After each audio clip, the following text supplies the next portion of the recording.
Hi guys, Avik here from the Global Developer Network.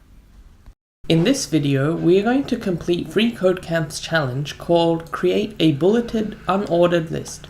So what that does is it creates a list with no order, such as 1, 2, 3. It creates like a dot point sort of list. So what they want us to do is to get rid of the two last paragraph elements and add an unordered list. So UL opening tag. Inside it we need 3 list tags. So LI list item 3 and click tab.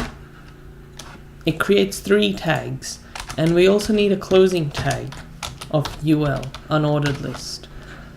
In between these 3 list items, in between this unordered list, in each list item we need something that cats like. So we can just write chase red dot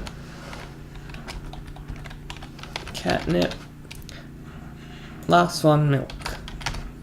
Cool. So let's run our tests, and there we go. Alright, so let me know in the comment section below where you had difficulty in this challenge and whether you like this video tutorial or not. Also, please remember to like this video and subscribe to my channel for future updates. Alright, so see you in the next video.